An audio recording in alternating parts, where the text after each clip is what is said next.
think you know where you are? You don't have a freaking clue. A lot of legends touch this turf. All-Americans, Hall of Famers, national champions. I gave my all here. They gave their all right here on this field. See, this place isn't just a football stadium. It's the Roman Coliseum of college football. It'll wrap you up, it'll consume your body and your soul. You can't think, you can't speak. Man, forget trying to hear. This place is unlike anything you've seen before. So tick-tock, boys and girls. The countdown to kickoff starts now. He's down the sideline. Holy Toledo! There's Conrad Holloway. Go for the bomb. Malone's got it. By himself. Is there a flag on the play? I don't see one. Touchdown, Carter! Neyland Stadium in an uproar. Has it blocked it. They blocked Tennessee it. Blocks the punt. Once you're soaked, you're soaked. The Tennessee fans can care less. Still on his feet, breaks a tackle on the right sideline. Well, my goodness. Good afternoon, everybody. Welcome to Countdown to Kickoff, presented by UT Knoxville alumni and Tennessee Athletics. Happy Big Orange Friday to everyone out there, and thank you for joining us for our preseason kickoff show. This year, our virtual athletic shows are all sponsored by THREDS. They've been a longtime supporter of UT Knoxville, the Office of Alumni Relations, and the athletic department, and we are extremely grateful for their support.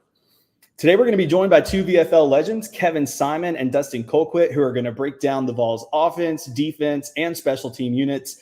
We're going to wrap up our show today with Kevin and Dustin. We'll share their picks for every game of the season. And I have to tell y'all, they haven't seen each other's picks yet, so this could get a little spicy, but we're going to keep it going through the entire schedule. No fighting on today's show, but we're going to have a good time as we go through all of the matchups this season and see how these VFLs think we're going to end up and where we will end up come November and December. We want to make sure you all know that we take live questions on today's show. So please submit any questions you have for Kevin or Dustin into the comments on any of the streaming platforms that you're watching from, and we will answer those questions live later on in today's show. Again, you're going to want to type those into any of the comments, and we will go through those and select some lucky viewers to have those shows answered live here in just a little bit. Before we bring on our guests, let's take a quick trip down memory lane as we look back last year to the 2023 season, where we capped off a win in the Citrus Bowl, and we beat Iowa there to take it all the way into the offseason. Let's take a look back now. Josh Turbyville will kick it deep. Caden Weegan, who's a really good return man, is near the goal line. That one's going to go out of the back of the end zone for a touchback. One of the best pass rushers in the SEC. Hill is going to go down. And Pierce was one of the volunteers who was in there. Hill, a lot of time. Throws end zone and intercepted.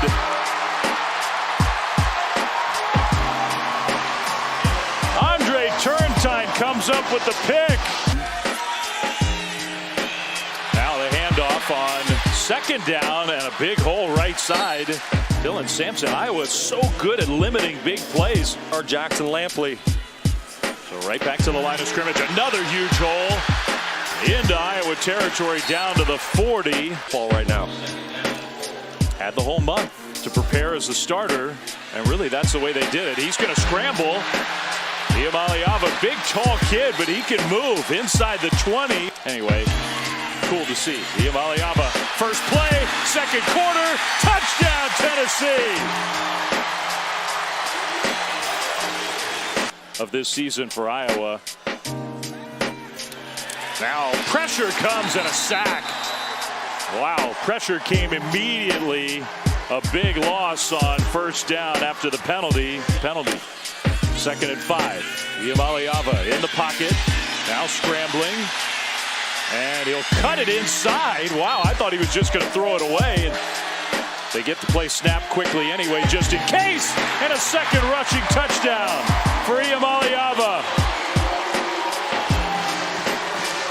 It's turning into a coming out party for the young man from Southern California.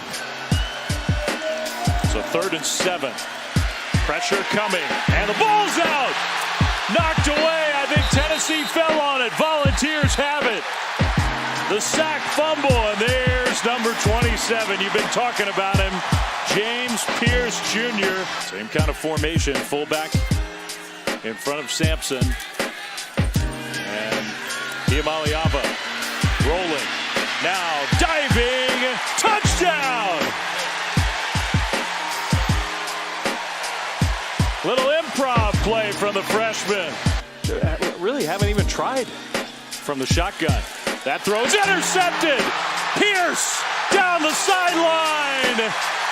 Touchdown.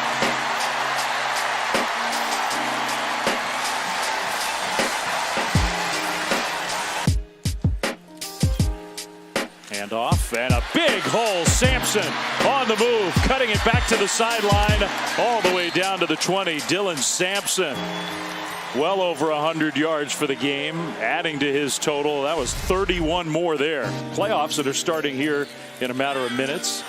Now Iamaleava zips one in there, completion, and touchdown Tennessee. McCallan Castles, the tight end. Iamaleava put it right on him from 18 yards out. And celebrate a Cheez-It Citrus Bowl victory. The bucket of Cheez-Its on Josh Heupel's head. Hey, it's a lot warmer than the liquid celebration. There we have it, Vol Nation. That's how we wrapped up last year, winning the Cheez-It Citrus Bowl against Iowa. You know, back-to-back seasons of 9+ wins for the Tennessee Vols going into another year under Coach Heupel. There's a lot to be excited about, and we're going to break it down with you. I am definitely not the one you're here to hear from, though. We've got two amazing VFLs with us. We've got Dustin Colquitt and Kevin Simon. Welcome to the show today, guys. Thanks for being here. Thanks for having us. Yeah. No, hey, definitely good to be on with you, man. Yeah, we appreciate it. We want to start by y'all telling us a little bit about your time getting to Rocky Top and then what you've been doing since you left or since you came back. Take it away, Kevin. Seniority. That's fair. Well, I'm from Knoxville, so it's fun kind of being back, obviously being on the show, and awesome watching those highlights in Orlando from last year, kind of seeing what Nico was doing and what he's got with the Vol package. I know everybody's excited to see him in that ball game. And I was in Kansas City for 15 seasons and then played 17 years. So just kind of getting back to Knoxville and just loving watching the Vols play, man. It's just good being back in East Tennessee. Yeah, absolutely. What about you, Kevin? Yeah, so from San Ramon, California, originally, which is just right outside San Francisco, but came to Tennessee 2001, played linebacker from 01 to 05. Was fortunate enough to get drafted. Had a short cup of coffee with the Washington Redskins in 2006, and then Coach Foreman brought me back as a strength coach. 07, got into grad school, G8 for him, and basically in the last 17 years, I've either scouted or coached. So 6 would be on staff, actually on staff in 2021 with Heupel, his first year as director of player development. Before that, 3 years with Pruitt as director of player development and assistant inside linebackers coach. And then scouted with the Dallas Cowboys for 8 years. So college scout for 8 seasons for them, and then pro scout for the Atlanta Falcons for 2. So back in town, Knoxville, doing a little radio, hanging out with good people. Yeah, so awesome. Well, it's great to have you both in Knoxville, of course. And, it sounds like I don't think we could have more experience sitting in here right now talking about Tennessee football. So definitely glad to have you guys on. We're here in the Peyton Manning Room on campus today. I tell you what, we've got construction going on out the window, adding on to the football complex. We got construction going on over at Neyland. It's an exciting time to be a Vol. There's a lot going on here, and we're sitting in one of the rooms of the great. So we're going to start with offense today. We're going to talk about Tennessee's offense, probably what they're more known for since Heupel's been here, this high-powered offense. I think a lot of people tend to think that it's pretty much just a shotgun game, right? We're just throwing receivers downfield, going for long balls. But we've got some great running back groups in there too, and Heupel really does like to run the ball. Talk about Dylan Sampson coming into this season and kind of being our number one guy and like what we can expect from him. Yeah, I mean, Dylan's fun to watch. I mean, we watched him a couple of big runs, that 31-yard run that we just got to watch on that turf. I'm interested to see what he does this year. He's had a really good camp from what everybody's talked about. And, when you got somebody that can throw the ball and run the ball playing QB, and you also have an option for him and Selden and like some of these guys. And Selden is a much different back. And so I like that 1-2 punch if that's what they're going to do. And it's going to be fun to watch those guys run downhill, especially on that crown. And also we get to get Florida back here. We got Alabama back here, and then going to Georgia. So it's going to be an interesting season. It's going to be a good time. What about you, Kevin? Yeah, so a year ago, 300 monster between Jalen Wright, Jabari Sampson, and Jabari Small, Yep. and Dylan Sampson. Dylan was basically the guy that came in, and you knew when he came in the game, he's going to be running the football. Yeah. So more on his plate this year from a pass protection responsibility standpoint. Saw him this offseason. He put on a little weight. It's mostly up top. He's about 208. Nice. He played 192 a season ago. But, this is going to be his goal. He averaged 5.7 yards, per carry a year ago. So, we'll see what he's able to do behind this offensive line. Between him, guys like Sheldon. I'm drawing a blank on my guy from Carnes. I know his name. Yeah, Deshaun Bishop. Yeah, Deshaun Bishop, Yeah. who's been toting a lot of the number 2 reps. I know Cam Sheldon, he's still on a little bit of a pitch count, but room's not quite as deep as what it's been. Sure. But you got some youthful guys, and Peyton Lewis is a guy that just got on campus, 10.50, 100-meter sprinter. I mean, one of the fastest guys on the team, really. Yeah. At 6 foot and 210 pounds and that type of deal. So they got some cats, but they're young. So it'll be interesting to see what Coach Simpson able to get out of the group. Yeah, one of the things I really like about Dylan Sampson is that his yards after contact, right? Like he's really, really good taking the ball even further after that first hit. Something that he's definitely picked up on from his time at Tennessee, no doubt. And, like you talked about too, we have this mobile quarterback now that we bring into the play. We've gone through that a little bit with Hendon and, and Milton. So talk to me a little about how Nico plays into this. We got to see the glimpse of that a little bit in the clip at the Citrus Bowl. Had a great performance there against a great defense. Iowa's got a solid defense. So what are we looking for Nico to really kind of do in these first couple of games to show us that he's the guy? I mean, he's our guy right now. So how does he prove that in these first couple games? Yeah, I mean, it's a Vol for life. I know that like when Joe Milton wasn't playing the bowl game, we're like old school. And so we're like, everybody plays in the bowl game because that increases your draft stock. So you never, but you don't want to fault a player. That's how he rolls. And now he's in New England. He had a good preseason for the most part, what I saw.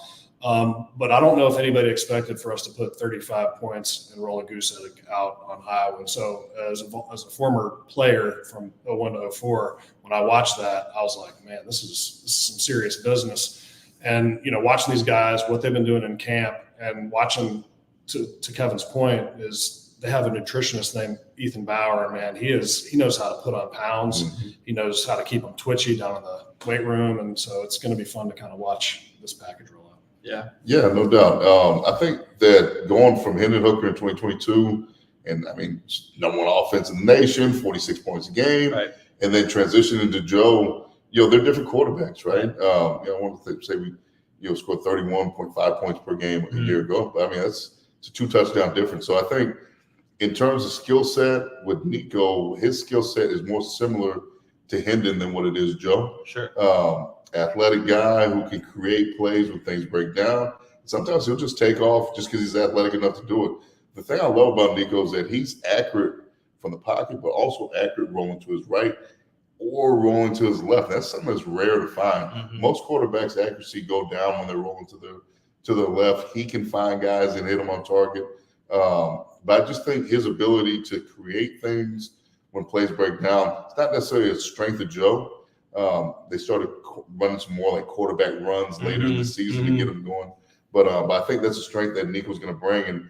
And then also from a processing standpoint, Hendon was a quick processor. Nico's quick processor. Joe needed a little bit more time to see things. Sure. So I think the play style with Nico plays more in line with like how Hyper would like to play offense. Yeah, and I think Nico too displays this ability to have the right frame. He's tall, he's lean, but he's also put on some weight too. He looks thicker, a little bit bigger going into the season, which he's going to need to be able to take a few hits because he's going to get hit a couple times. The offensive line's been a little bit of an area of concern. You got Cooper Mays back in there, but there's a little bit of concern there in that offensive line unit for the depth side of that. Can you talk a little bit about where maybe you're looking for them to kind of break through, whether that be on the edge or in the center, where they really need to get a little bit more depth? Yes, Glenn Ellaby does a heck of a job coaching the offensive line.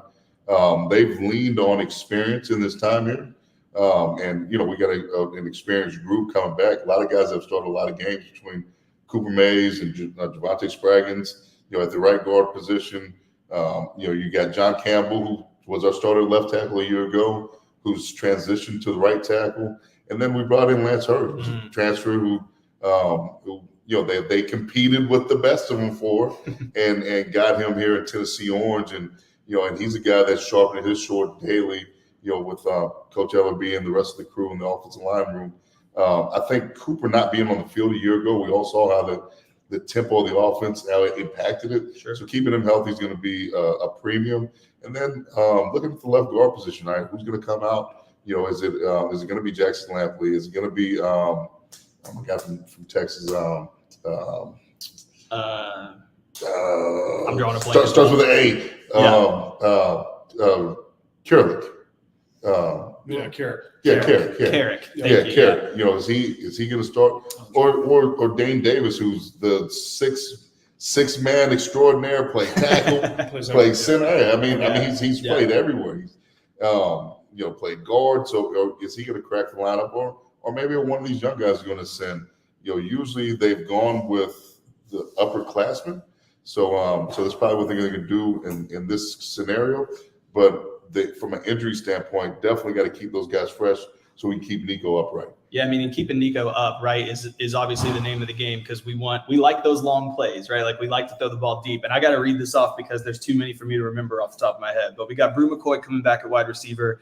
You got Squirrel White. You got Chris Brazell coming in as a transfer. Dante Thornton's back. You got Mike Matthews, who showed a lot of promise coming in off of the field. Chris Nimrod. The wide receiver core is probably one of the deepest it's been in a long time.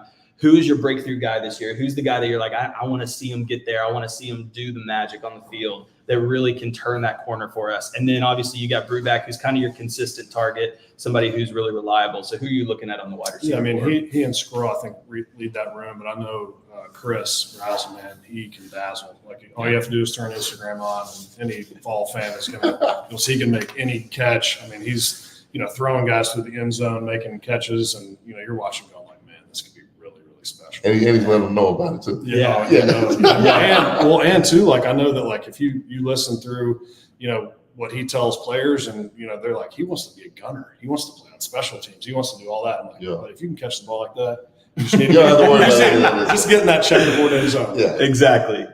Yeah, it's an exciting thing to see. It feels, to your point, it feels a lot like we're going back to that Hendon Hooker day where you look down the field and you're like, how is Jalen Hyatt 20 yards from the end zone wide open? I feel like that's what we can expect from this wide receiver core. It's tough because Jalen Hyatt's a freak. Like, the guy ran a 10.47 in the 100 meters as a junior, and obviously ran a 4.36 40-yard dash, but played so fast, man. Yeah. Like, it's just hard to replicate that speed.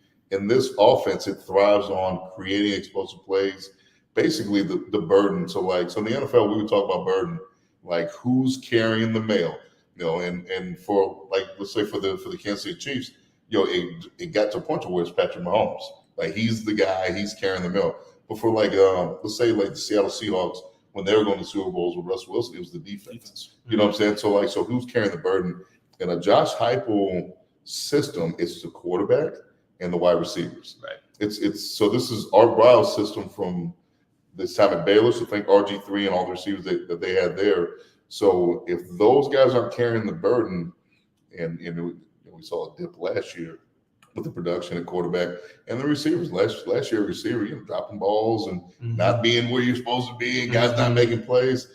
So I want to see who's going to come out of that pack. Brew's more of a possession type receiver. We'll see if he's able to break through and make more explosive plays. I know he's slimmed down, changed his body, and looks great running around. Chris Brazzell, hopefully he'll be able to affect the deep area of the field, fade balls in the end zone, because everything is condensed when you get in the red area. Yeah. You can't just run away from people. That's why you love having a guy who's 6'4". They can go separate and go over the top of folks. Squirrel, as much as we love Squirrel, I think his biggest games have been UConn and Alabama. So just being a steady presence, game in, game out, somebody that we can depend on and get the football to. And then who's the next guy up? Is it Chaz Nimrod? I know he's done a lot of good things in camp, so seeing him. And then I think the tight ends are going to factor into this. Sure. And the thing they really like their group with Davis and Stays and my guy from Alabama, all three of which can catch a football. Absolutely. Yeah. And I think to your point, having these wide receivers down the field, you had Dante Thornton last year, who I think we were looking for that breakthrough year. And he still has that chance to do that this year as well. And we're going to transition, taking our wide receiver conversation to maybe an area that is a little bit of a question mark for Tennessee, which is the secondary. We got some things going on with our secondary. I did some looking today. We've got, out of our linebackers, corners, and safeties, only one person coming back from last year's team. That defensive back is definitely a position of concern on the defensive side of the ball. So let's talk a little bit about the defense. Who are we looking at to maybe kind of show up in the camp time and to kind of pull through when we get to the start of the season? And then how does Tennessee protect down the field passes? How do we not let the secondary become an area of concern for us, how it was at different points last season? James Pierce Jr. Hey, and a complimentary bookend. I mean, they got athletes all over that ball. I like Jackson Witt, like watching some of these guys. Yeah. They got some big guys, and that's something that I remember, like Sean Young and guys like that. We got those body types on the defensive and offensive line now for the first time that I can remember in a long time. Yeah, so when you go out on the practice field, it looks different, right? Like it looks more like an NFL type of setting. NFL's still different. It's still different. Yeah. You go out of NFL, but you have more NFL body types on the field. I think so. To your point, when you lose all 5 starters from a year ago, and those guys actually played pretty well last year. Third down, third and long, maybe he gave up a few more than you wanted to, but for the most part, you limited the deep plays. Yeah. A lot of the deep throws. Tennessee was 64th in passing yards allowed in 2023 and 33rd in total yards allowed. So they're not on the back end, not on the front end, right? They kind of fell in that middle space. And so when you play offense the way we do, where you're running so many plays, we didn't run as many plays a year ago, but you're on the field more. So people on the other side, they're going to be throwing the ball down the field to try to catch up. So there's like a cat and mouse there. So when your defense is in the top, what is it, 33? It's pretty good. Yeah, it's pretty good. And but you have a lot of new faces. Jamon McCoy is a guy that stands out. Who I know that they're really excited about. Tim Banks and Willie Martinez in the secondary. It looks like he's going to be one of our starters. He's a transfer from Oregon State. Yeah. East Texas kid, former wide receiver, has really good ball skills. Has the type of length and size that you love on the outside. Looks like he's going to be paired with Ricky Gibson on the other side. Another guy, 6 foot, 6'1" corner with length, size, ball skills. There's 11 guys from the DB room, including the 5 starters, that aren't there. So it is how's this all going to look? I know Andre Turntide started his first game in his career in college last year in the Citrus Bowl. Looking for him to take an additional step. Will Brooks, former walk-on, reliable. Somebody he's played more snaps than anybody in this returning secondary in the SEC. He's going to get a shot to start at the safety spot. And it looks like Christian Harrison, Rod Harrison's son, is going to lock down the starting star position, which is a very versatile piece in the defense, from blitzing off the edge to playing man, playing underneath zone. The run game, that guy, and Saban's the first one that I know of that started calling that guy a star in the nickel corner, because he says that's the star of our defense. That's the guy that we're going to put in position to make plays. So, we'll see if Christian Harrison can be that for us. Terminology sticks. Yeah. He says star. Yeah. It's going to be star. It's going to be star. Absolutely. What about you, Dustin? What are you thinking about we'll get to the defensive line in a second, but you got Keenan Peely coming back too from injury. He'll be back in the defensive side of the ball. Jalen McMurray, transfer from Temple's, joining us this year. So we've got some people that are coming in with some of that different experience, right? But still bringing a lot of value to the team. So what are you looking for on the defensive side of the ball? Yeah, I just think that depending on how we move the ball, you got to have a defense that's getting to the quarterback fast. The good thing is we got a couple games coming up. Obviously, we have a non-conference game in Charlotte in 2 weeks. We got Chattanooga coming up. So we're going to have a little bit of wiggle room where guys can kind of get their toes wet, see how fast the field is, and that competition, because when you don't have a whole lot of experience, game time experience in the SEC, you want some of these games like the Kent State later on in our schedule and games like that. So experience, all we can get it is out there. We've been going to the stadium. They're out here on the field working as hard as they can to get ready. Yeah, rep after rep matters, and they're getting them in right now. And the guy that's been on everybody's list, preseason All-American, projected #1 overall pick in next year's draft. You got James Pierce Jr. coming back, who really just kind of like turned that corner last year and just showed everybody what he's made of. One of my favorite things is playing with him on EA Sports, because that man is a beast on NCAA football. I'm getting sack after sack, but he's great. I mean, when you got a coach like Rodney Garner too, who is one of the best to ever do it. I think one of the best coaches that we could ever have on the defensive line. You're not surprised at the tenacity that these guys come in with, because they just play mad.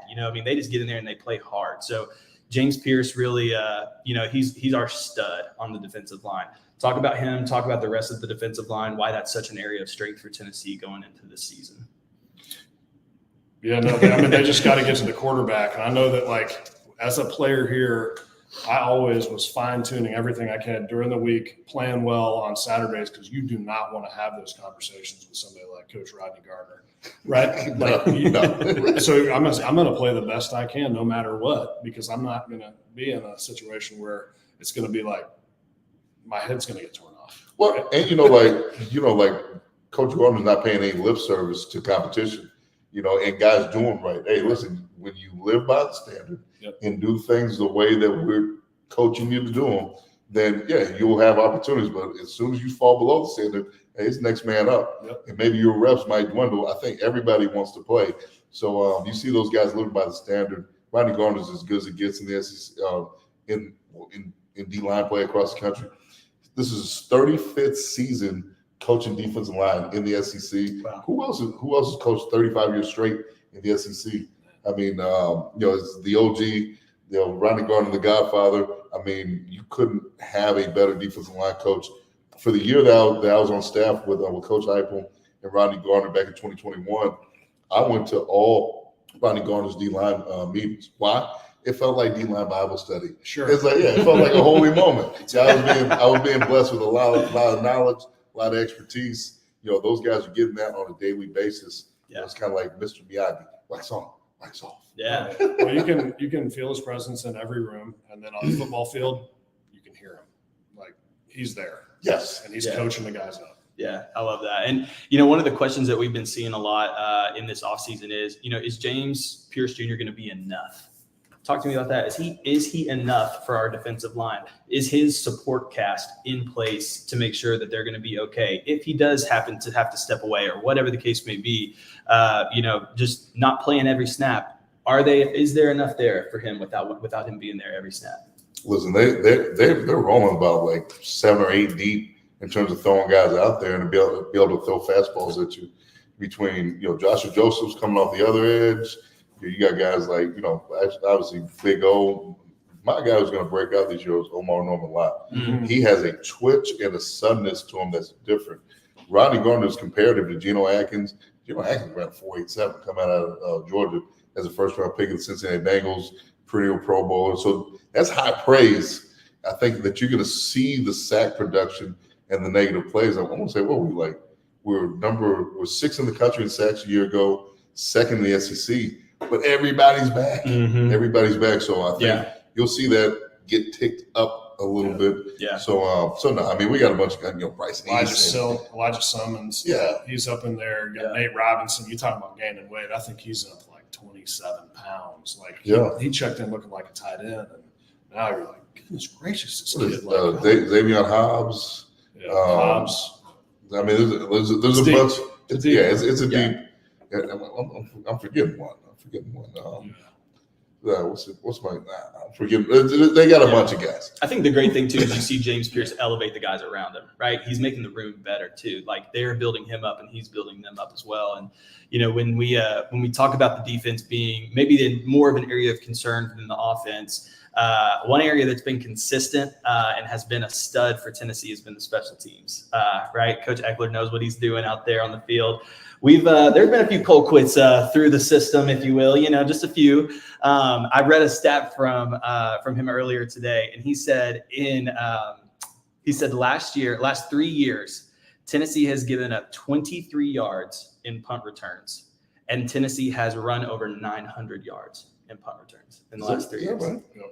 In the last 3 years. I thought that was probably one of the most wild stats I've ever heard. So we're not just talking about getting the ball down the field, right, when we're punting or kicking, but we're also talking about our coverage when we are in the reverse, right? So let's start there. Our kick and return coverage obviously is doing its job. So that stat has my chili running out. Oh, yeah. Well, and Mike Eckler always has his chili running out. Always. Yeah, I mean, he'll headbutt you without a helmet on. And, what I like about Coach Eckler and Coach Heupel is, he is known to be in all of the special teams meetings. He wants his hand in that. He wants to know what we're doing on the front line, the shield, as a punter, what's the philosophy. I remember coming back here with, Butch Jones and some of these guys, and I'd be like, hey, I'm in town for the off season. Love to work with your guys. Like, we don't need you. We're good. And anytime my brother or I or any of these Ball for Lives have come back now, I was like, yeah, are you kidding? If you're here, man, come work with our guys. That's awesome. And, in North Texas, where Coach Eckler doesn't get a whole lot of credit, but I look back and I've tried to watch a lot of film. He took a linebacker and made him into a punter that kind of punted in high school and led the league there. He knows how to have a scheme where you're not getting returned back. He calls it tossing a bagel. And man, it's fun kind of just spending a little bit of time with those kickers here and there and watching how they work. It's a big emphasis. It's truly a third of the game here. Yeah, absolutely. And Jackson Ross has really just kind of developed and shown up when it's really mattered. Last year punted 55 times, 27 of those punts in the 20-yard line, over 15 of those in the 10. No kicker. That's unprecedented. Those are stats that you just can't find, right? So he's really doing his part on the punting game. Kicking side, there's a little bit more competition out there. You've got Max Gilbert, you got Josh Tuberville coming in there. Kicking game has been pretty steady, and we brought in some transfers in years past. So kicking game, what are we looking at there as far as what you're trying to see? Who's the guy that you're kind of got your eye on right now? Yeah, it's interesting this year. Everybody in our room is from Tennessee. Everybody. So Max Gilbert's from Memphis and hits the ball really well. He had a ACL tear in high school, and then kind of obviously when Charles Campbell came in and kind of helped us get through that year, did a great job for us. And then this year we got two guys going back to back. We got one of the biggest kicker legs in the country, and Josh Tuberville right here from Catholic High School. Mm-hmm. And I think he's going to be fantastic for us. He can back up punt. He's kind of like a utility knife. And then they both had great camps, so we'll kind of see. Yeah, JT Carver in there too. Yeah, JT's had a great camp. I think he's 80-something% through camp I was looking at. So, all of them are good. You got Matt Slansky, snapping well. He's going to set an old faithful. Yeah, he's going to set an all-time NCAA record for games played. Yes, sir. In his 47th season with the Vols. Yeah. Yes. But yeah, he's one of those names where you're like, is he still there? Is he not graduated yet? And he's a Morristown guy. Yeah, Morristown. Yeah. And obviously we got a kid coming from Morristown potentially next season, I think, that's also a snapper that's got a big frame, looks a little more like a tight end, but really twitchy, can get downfield. So they've definitely got the special teams rolling. Yeah. Let me ask you this. Is there a chance we platoon it? Obviously you're going to have your punter, we'll have your kickoff specialist, and then your place kicker. Could those be three different bodies? Yeah, absolutely. I think, I almost think you should. I know when I played here, I started out punting and kicking off. And I think 2 weeks into the season, they're like, hey, just focus on punting. And did you have a hip flexor? Yeah, I had a hip flexor, and then later on. This was 03. Right? And then, in 04, Will Hoyt was towards the end of the season, he wasn't hitting touchbacks anymore. And Coach Fulmer's like, hey, you're kicking off. I haven't kicked off in 3 years. I remember having this conversation. You're like, dude. We were kicking off and pulled my groin, and he's like, oh, what are you doing? So, I think, too, the younger and the less experienced, man, you want those guys doing one thing. Yeah. Obviously, that's going to be a decision for the big heads in there, and they'll make the right one. But, man, we got a great room. I think those guys, just watching them kick, they're good kickers. Yeah, I mean, and on the back end, too, you got Squirrel White, Boo Carter, another name that's been coming up to bring the ball back. On the receiving end, bringing the ball back up the field, we got a lot of speed. Got a lot of speed down there in the end zone. Boo Carter, somebody I'm really excited to see get back there and have an opportunity to kind of take over a game, really flip it on its head. Oh, yeah. Well, I mean, he's made some, Willie Mays catches. He is one of the most dynamic athletes you'll ever see take a football field. Just kind of got to rein him in and see what he can do. Cam Selden, that's probably one of the most well-built and fast return guys that you'll ever see. Catches the ball great. Sean Bishop, that we know from Carnes. I look at him as return guy off. These guys are utility knives. They can catch sky kicks. They can catch deep kicks. They can catch punts. That's all attributed to Coach Eckler and Coach Heupel and how much time they've spent surrounding that special teams. Yeah, absolutely. All right. Well, we are wrapping up our offense, defense, and special teams talk. We are going to go to a short clip, and then we're going to come back and take our questions live from the audience. So if you haven't submitted your questions yet, be sure to get those into the comments on any of the platforms you're watching from. We get back, we'll take your questions, and then we'll pick the schedule and see how Tennessee is going to end up this season. Where we're from, every note tells a story, and every story becomes a melody. Our identity in action. Where we're from, the sights, the sounds, they speak to you. And we've got it all. The bright lights on Broadway, the serenity of the Smokies, and the rhythm that calls you home. From the small towns to the big cities, no matter where you're from, you belong. We like our chicken hot, jazz smooth, and our views breathtaking. We're home to the loyal, the fierce, the best, where legends are made and heroes are revered. The stars that define us become the fabric that unites us. Where we're from, it's not just any place. We're from the Volunteer State.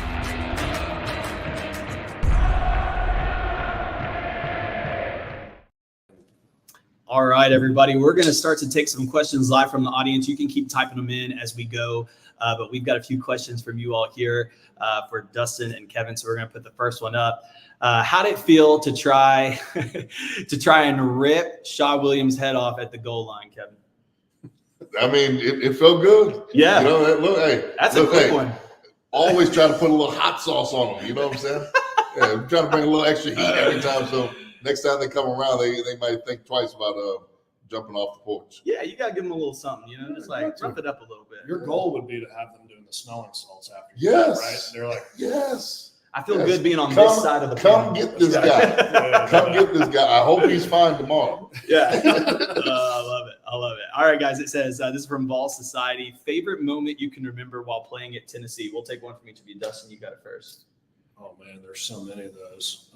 But I think that, man, South Carolina, anytime you could have, Lou Holtz, say oh, I hate these kickers. I hate coming and kneeling, and just saying, him and Spurrier would just praise and praise and praise. And to the point where, remember, all of us and the coaches were like, dude, just shut this guy up. You can't wait to hit him in the mouth. And then obviously that Miami game, I always kind of relive that moment where, Derek Tinsley goes down and gets that punt. Corey Larkins is in the mix. We're up 10-6. And we end the game in victory formation down there. I mean, that's pretty sweet. Yeah, absolutely. What about you, Kevin? Miami's right up there just because they had a 51 game win streak. Down there, and we went there and give me that. We took that back. But that started a massive snowball. Virginia Tech the next week. It blew up their shit. Yeah. No. Kellen Winslow was like, I'm a soldier. Yeah. We were coming from my knees. Yeah, we did that. Yeah. We made sure to bless him give him some healing hands every snap. Just go ahead and tap that guy. Make sure that let him know that we're still over here on defense. But I love it. man, the one that sticks out for me that you were already making millions of dollars, as a big timer, with the Kansas City Chiefs. But after Hurricane Katrina, down at LSU, Monday Night Football, everything's going wrong to start. My man Eric Gage throws up a grenade in the end zone. What are you doing? They score. Then Rick Clausen comes in and helps engineer a major comeback. When we're down like 21 points or something like that, ended up winning the game in overtime. That one was pretty cool. Yeah. Especially like when they're throwing beer bottles at the bus coming in. And I'm like, hell yeah, I think we're in the right spot. I love it. You're competitive, you love it. There's something spicy about winning on the road too, right? When you talk about winning at Miami, at LSU, those are the moments where you kind of get that little extra chip on your shoulder. Yeah, well, the kids, they say less now. It's ready. It's quiet as a church mouse. Yeah. And you love every second of it. Well, I remember in 2001 too, real quick, is our buses were pulling in. Casey's in front of me, Fulmer's like right there, and there's a fan that I kind of like lock eyes. It was already kind of raining. The game got suspended like 3 times. We didn't get back here until like 5:40 in the morning. It was just brutal in Fayetteville, just rain coming down like sideways. And while Locke, we're going into the stadium, and I said, Locke, this guy, he's walking against the grain. He's got a hog hat on, and he's got like this gait, like just like. He's got something in his hands, like he's holding like a paper plate and something, and he sees the power tee on the front of our bus, and he's walking and looks at the tee and goes like this, takes the last bite, and then throws a hamburger at us, like a watered up hamburger, and it smashes all over the front of the glass. Oh my God! Casey had headphones on, and I was like, he almost got you. Like, but we knew it was on. That's it. Yeah. I love it. I love it. All right, so we got a question from David here. It says, is 9-3 acceptable for Nico's first season? We're going to get into the picks of every game in a second, but just talk about generally what is success. How are we measuring success for Nico this year, right? Like he's been our guy that's kind of been in the back. He's kind of watched these guys develop in front of him and guys really be in their last year. Hendon, and you got Joe. What's success defined by for Nico this year? Expectations are out the roof. So what are we looking at for success? So I think you got a first-year starter. I feel like we put way too much on the quarterback. They get all the praise when things are going right and you win. They get all the negativity when things are going wrong and you lose. So the question in itself, I guess it's a team game. Sure. You got 11 guys, 11 equals 1. Everybody got to be on the court because it just takes one guy not doing what they need to be doing or executing at a high level for things to not go right for us. Whether it's the left guard missing a block, whether it's the wide receiver getting wide open but drops a pass, or any other thing that can happen on the field. But is 93 acceptable? Yeah, I mean. So for me, as a VFL, we went 84 a year ago. I had a problem with how we lost those games because those games were not competitive. When you start looking at Florida and how you lost that one, Alabama, we were up, and then the second half happened, Georgia, and then the one, oh my God, haunts me to this day, Missouri. Sheesh, that was a tough game. Yeah. So I think that I mean, if you're in these games and going back and forth, then listen. It's an oval ball, man. It bounces funny ways. Sure. So, I mean, you might lose a game. That's why you play the games, but so 9-3 is acceptable or not acceptable. I think that there's different shades and colors of that. 8-4 left a bad taste in everybody's mouth a year ago, to me, because of how it looked. Right. Dustin? Yeah, no, I always look and I say 9-3. I mean, that looks good. I remember when we were here, we had the 8-4s, the 9-3s, the 10-2s, like we were all over the place. And it's how you compete. I think that, like you said, with the quarterback, we're all over him. He needs to get bigger and stronger, and he's too skinny. And Tom Brady's 197 pounds. Yeah. He did all right. Did okay. And this guy can scamper. like Tom Brady would just dream of scampering. And so you tell me Tom Brady's 4.37 40-yard dash wasn't good? Yeah, that wasn't good? Yeah, No? and I think a lot of that's attributed to his athleticism of he's one of the best volleyball players in the country. Yeah. Right. So it's obviously, how the winds look. And Sure. that's always how it's going to be. I remember when I was here, when Peyton was here, I had a hard time beating Florida sometimes. Ever, right? Yeah. Right. And so we just got to take it one game at a time, make sure the defense, offense, special teams all do their thing. Yeah, absolutely. We're going to take our last question from the audience before we go into the schedule. Hear Kevin and Dustin's picks. Thinking of your Vol teammates, who is the best athlete you shared the locker room with? And it can't be me. Fair. I was about to. Somehow I don't know if you were at the top of the list, Dustin, but I feel like you were about. He's up there. He's up there. No, it would be.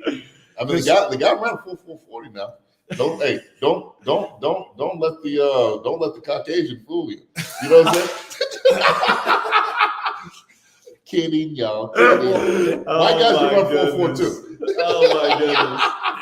That doesn't support the joke that I always say I'm only called an athlete outside of the locker room, because inside the locker room, not an athlete. He knows that I never treated him like that ever. Like, you know what I'm saying? Nah, he's one of us.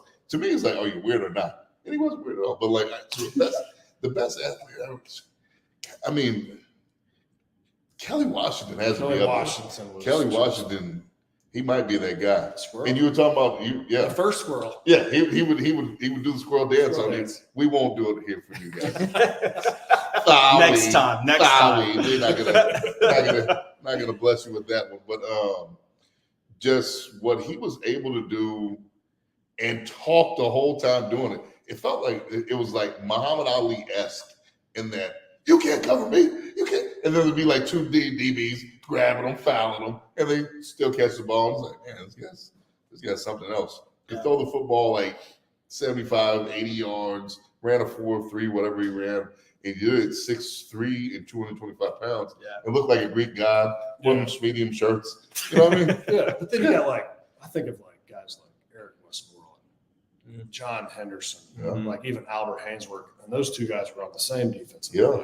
You got Constantine Ritzman, and man, we that 2001 team it'd be hard to say. Will Overstreet, Travis Stevens, Dante Stallworth, who ran a 4.1, like 1.840. Jahari Greer, and he was freaky too. Yeah, well, 2.6, Leonard Scott, yeah, running 900 meters. They used to call me Peter Colquitt. There you go.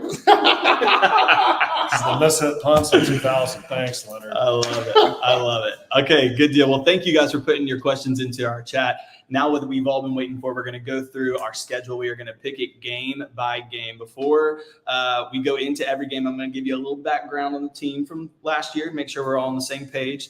First, we're going to talk Tennessee. Tennessee's over-under this year is 9.5. Okay, so we're predicted to finish 7th in the SEC.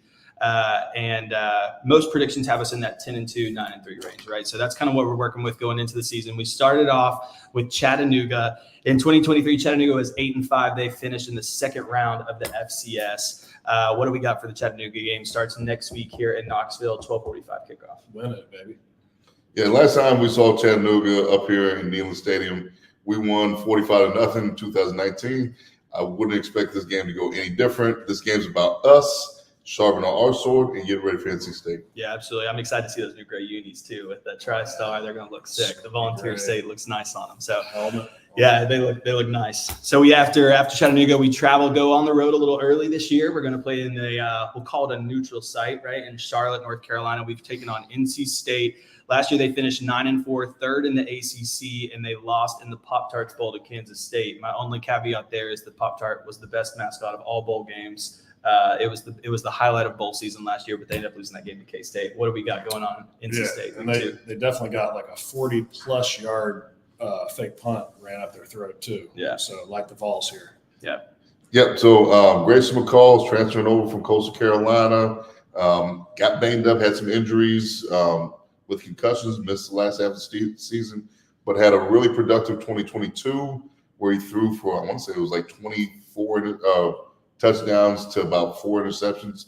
So we'll see if he can breathe some life into NC State's offense. It's going to be a better game than what we think. Dave Doran does a good job having those guys ready.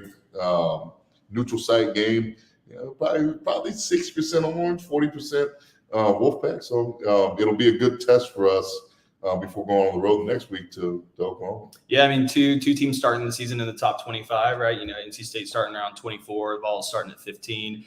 This is actually one of our away game tailgates this year. We will have a full setup going on in Charlotte to get the Vols ready for their game against NC State.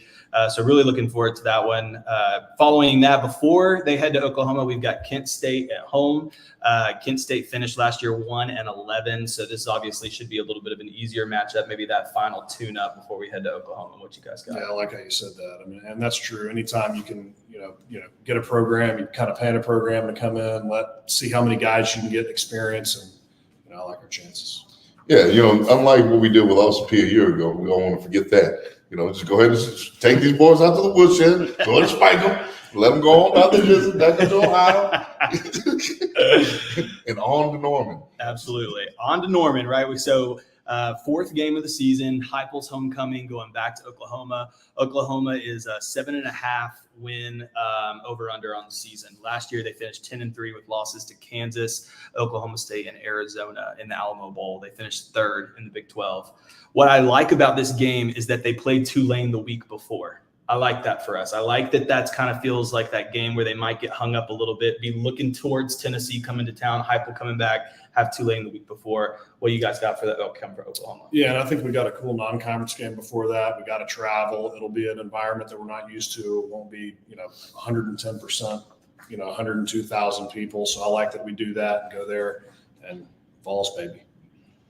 So Oklahoma going down Norman's like one of the few places that had an SEC-like environment when I used to scout, when I was scouting with the Dallas Cowboys. So you got that. It's going to be Nico's first true road test. They were number 3 in the nation a year ago in yards per game at 507 yards per game and points per game at 41.6. Now, Jeff Levy, offense coordinator, left to go to Mississippi State.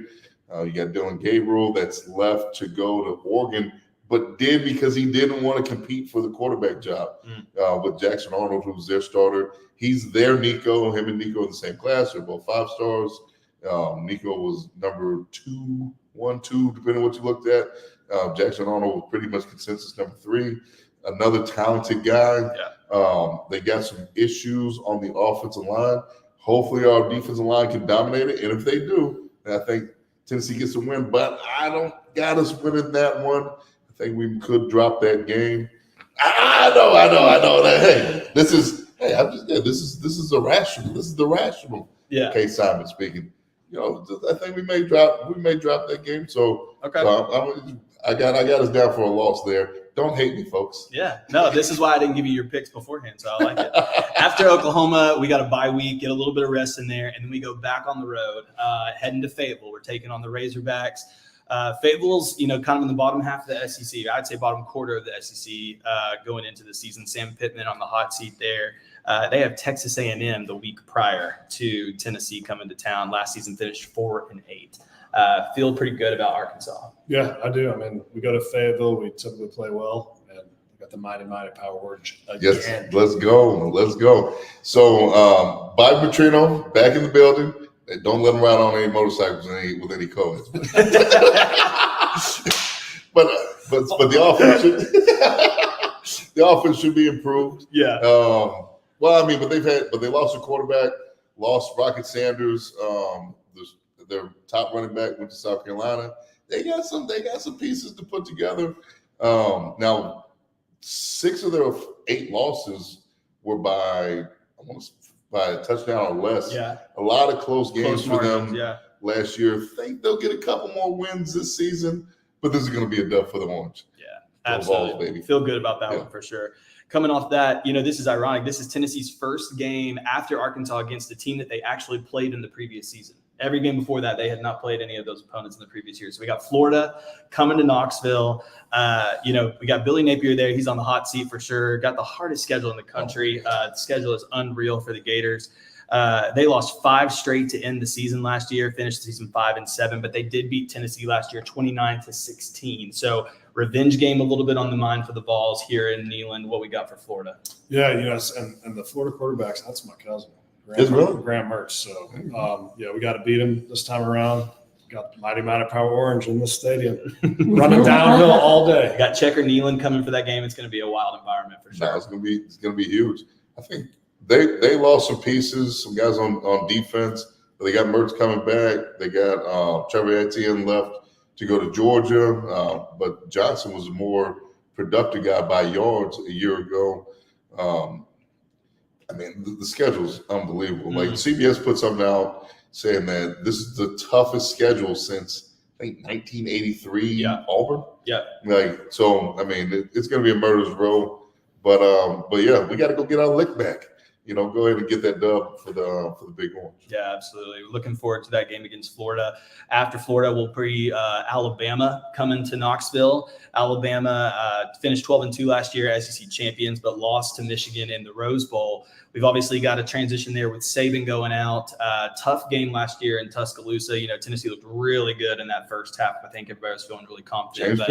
Ended up 34-20 final outcome. They've got South Carolina the week before and Mizzou the week after. So what do we feel about that game for Tennessee here in Neyland? Yeah, I like it. If it plays like it did in 2022, I'd love to have a field goal to end it going towards the riverside. Just go ahead and take those field goal posts and dump in the river again. Let's go. Hey, let's do it all over again. What would Lee Corso say? Not so fast. So in 2022, if you take Jalen Hyatt off the field, then we're probably not winning that game. The guy had 6 catches, 5 touchdowns. 5 touchdowns on 6 catches. Yeah. So it's like Kelly Washington. Basically 225. Basically LSU. So and Kelly still has the record for most yards in the game. I looked that up. Is that 220? Isn't it 225? I think it's like 234. Goodness. Yes, it was a bunch. It was a bunch on 11 catches. But just that speed that he brings, we don't have anybody like that now. So when I look at it, it's like, all right, for me, it's all about replacing talent with talent. Mm-hmm. So if this year's roster looks like 22, but then you don't have Jalen Hyatt, you might not get that game. And then I get it. The best to ever do it. Saban's moving on. But I think Kalen DeBoer is one of the best coaches in college football. He's definitely in the top 5 or 6.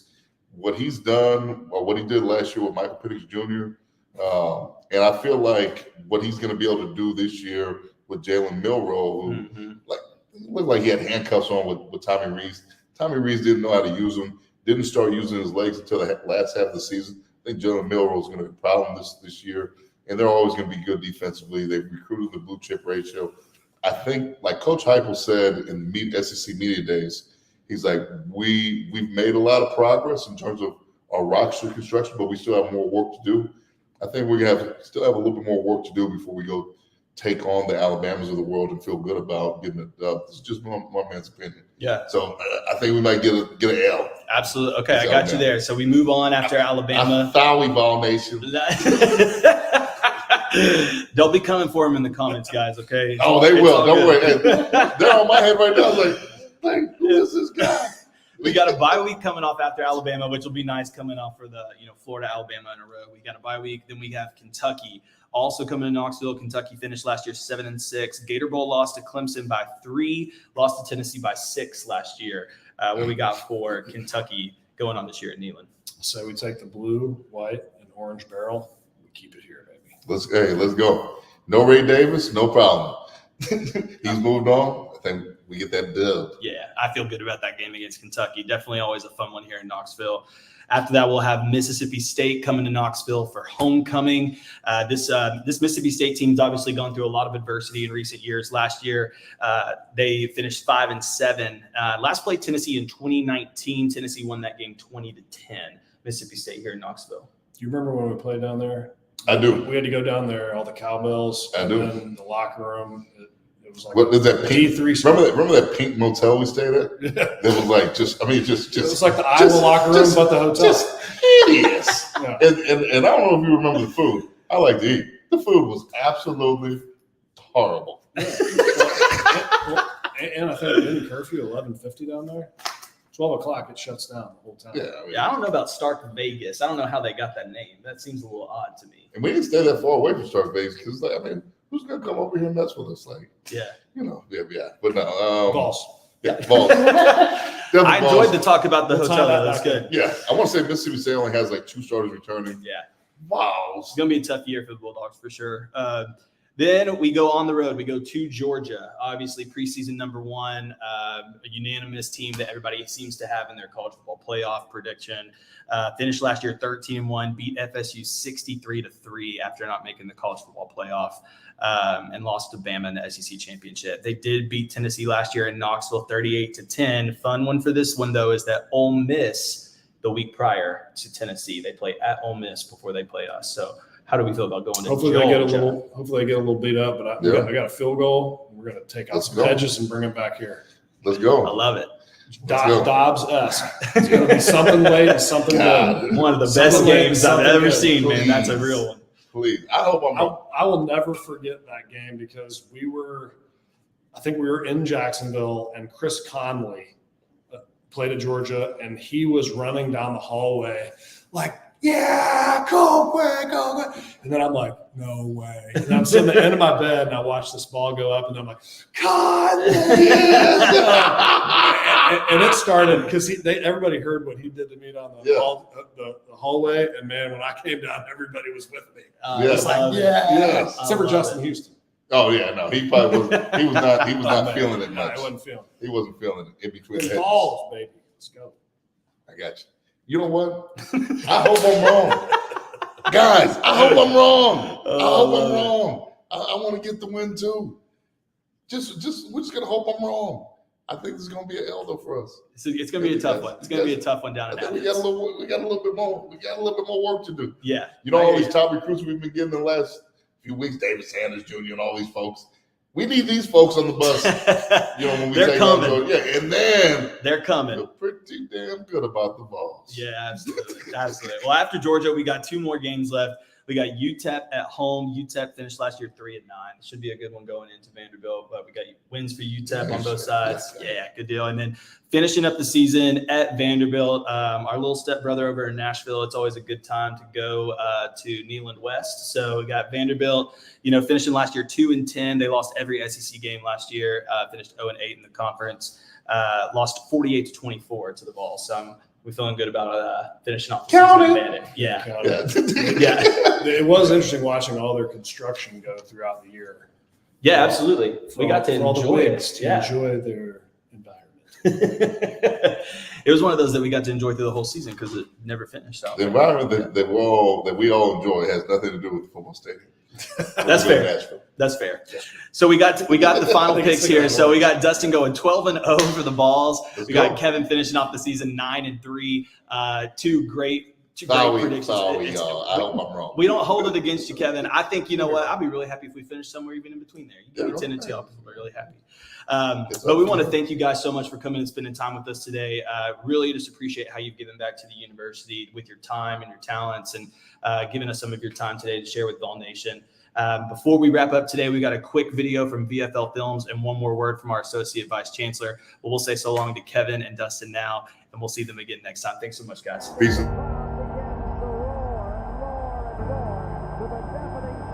Home.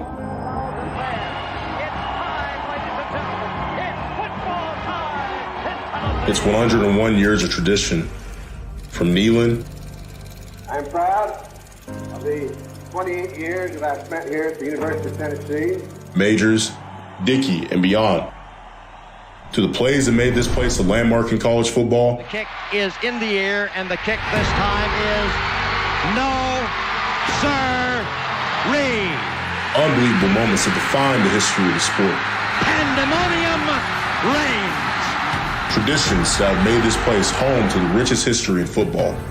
Checkering the end zone. Even the stadium. This is what Neyland Stadium is supposed to be. Peyton leading the pride. Martin leading us to a championship. Who's there to grab it? It is Peerless Price. Did he grab it? He grabbed it. The moments we shared together that defined a generation. To the moments that made us proud to be Vols. It's home to the stop and to many others. We're going to throw it. Got it to the end zone. Picked off by Jalen McCullough. It's home to block punt and the kicks that amazed us. Did he make it? The crowd tells you. Good job. It's Dobbs to Jennings. Stays in bound down the sideline to the 20, to the 10, all the way to the checkerboard. Touchdown, Tennessee. It's shooting for 6. Touchdown, Tennessee. It's beating Penn State, Georgia, Alabama, and Florida. He nailed it! Talk about redemption! It's saying goodbye legends and meeting new ones. The upperclassmen, they've been doing well, just taking me under their wing and getting me ready to play. It's the minister of defense, wreaking havoc on quarterbacks across the nation. It's home to comebacks, blowouts, and instant classics. Fumbles the football. It's been recovered by Tennessee. This will be Henry. He dives. Give him 6. Home means a lot of things. For Vol Nation, it means kneeling. It means running through the T. It means it's football time in Tennessee.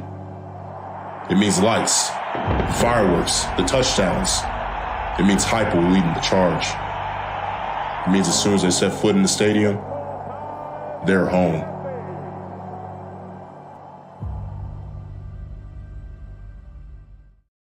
Hey, Vol Nation, this is your Chief Alumni Officer, Dwayne Wiles. And I want to thank Jordan, and I also want to thank Kevin and Justin for their time today. It's always great to have VFLs involved in our alumni programming. Now, before our game against UTC next week, let me share with you a few things about your alumni office. You know, we have a network of over 275,000 alumni living in every Tennessee county, in every state, in more than 148 countries around the world. We have 116 alumni chapters and area alumni reps that stand ready to help you and connect you to the university, no matter where you travel throughout the U.S. There are 7,000 alumni and students that are using Connect UT, which is our online alumni career network platform. And we host on average about 400 events a year, connecting more than 100,000 alumni. And speaking of events, I want to invite all of you to join us for Rocky Top on the Road as we travel and provide you with the ultimate tailgating experience on the road to Charlotte as we take on NC State. And then later on in the year, join us in Norman, Oklahoma as we play the Sooners, and then wrap it up as we go to Athens and kick some Georgia Bulldogs, you know where. And speaking of that, for more information about all of these wonderful events and for opportunities for you to stay involved and connected to the university, make sure to visit us online at alumni.utk.edu. You know, it's truly a great time to be a Tennessee Vol. But before we take down the Mocs next week, let's count down the kickoff starting right now.